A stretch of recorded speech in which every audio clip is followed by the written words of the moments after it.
जय माता दी दोस्तों, आप सभी को ढेर सारा प्यार। और कल है हनुमान जयंती, हनुमान जी का जन्मदिन है। तो आप सब जानते हैं कि हनुमान जी भगवान शिव के अवतार हैं। जो भगवान शिव ने 11वां अवतार जो उनका है वो रुद्र अवतार, 11वां अवतार हनुमान जी का है। जैसे कि हनुमान जी की माता जी थी अंजना, तो वो शिव जी की भक्त हैं, आप सबने देखा भी होगा। और उन्होंने बहुत तपस्या किया और भोलेनाथ से ये वरदान मांगा कि मैं आप ही को अपने पुत्र के रूप में देखना चाहती हूँ। तो भगवान ने वरदान दिया कि आपका मतलब इच्छा पूर्ण होगा। तो भगवान ने अंजना का वरदान पूर्ण करने के लिए 11वां रुद्र अवतार लिया, जो हनुमान जी कहे जाते हैं। तो कल हनुमान जी का जन्म दिवस है, आप सब जानते भी होंगे और जानना ज़रूरी भी है। तो देखिए, हम अपने घर में अपने बच्चों का जन्मदिन मनाते हैं, अपना मैरिज एनिवर्सरी मनाते हैं, सब कुछ मनाते हैं। तो ये सब हमारी थोड़ी देर के लिए जो खुशी होती है, ठीक है। लेकिन जब हम अपने घरों में भगवान का जन्मदिन, भगवान का मतलब कि त्यौहार जैसे मनाने लगते हैं, हनुमान जयंती हो गया, जन्माष्टमी हो गया, शिवरात्रि हो गया, ये नवरात्र हो गया, ये सब चीज़ जब हम अपने घर में उत्सव के तरह मनाने लगते हैं ना, तो सच में हमारा घर ना बहुत सारे खुशियों से भर जाता है, ठीक है। तो हनुमान जी की जयंती है, तो आप जानते हैं कि हनुमान जी का जन्म दिवस है, तो पूजा पाठ हो गया। अब गांव में हमने देखा है कि ज़्यादातर के सिंदूरी मूर्तियां नहीं होती हैं, बड़े बड़े मूर्तियां होती हैं। तो आप बड़ी मूर्तियां हैं तो उनको सिंदूर ऐसे चढ़वा दें, जो जेंट्स होते हैं उनसे। और भगवान को सिंदूर बहुत प्रिय है तो सिंदूर चढ़वा दें। और हनुमान जी को अब उनका जन्म दिवस है, तो हम लोग क्या कर सकते हैं, उनको उनके प्रिय जो भोग होता है उनको चढ़ाएंगे। लड्डू हो गया, और सबसे प्रिय है उनको राम, ठीक है। सबसे प्रिय उनको राम है, राम के नाम है। तो हम लोग उनके साथ साथ राम को भी नहीं भूलेंगे, श्री राम का भी पूजा और श्री राम का जो जाप होता है उनके साथ साथ करते रहेंगे। और हनुमान जी की जो पूजा होते हैं, मंदिर जा सकते हैं तो आप मंदिर जाएं।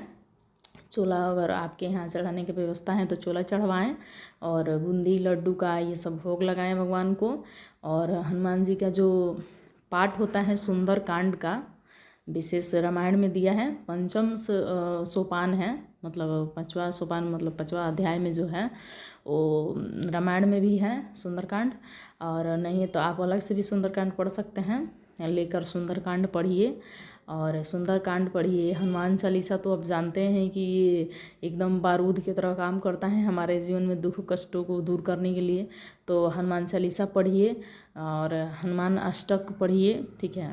और बजरंग बाण होता है जो पढ़िए, मतलब इसमें से जितना आप पढ़ सकते हैं, जो पढ़ सकते हैं पढ़िए। और हनुमान जी की सेवा कीजिए और उनको याद कीजिए कि हम आपके भक्त हैं, हम पर अपना कृपा बरसाइए, तो वो ज़रूर ध्यान देंगे।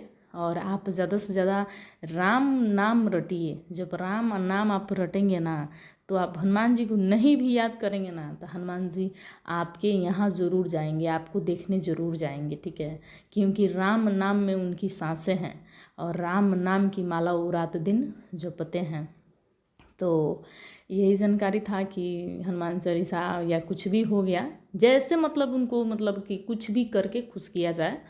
तो कल हनुमान जी का जन्म दिवस है, आप सब अपने घर में मनाइए, खूब खुशी के साथ मनाइए और वीर बजरंगी को सुमेरिए, क्योंकि आप जानते हैं कि कलयुग का देवता हैं वो, ठीक है। और उनका सुमरन भूत बैताल सब छोड़कर भाग जाते हैं, तो उनको सुमरिए।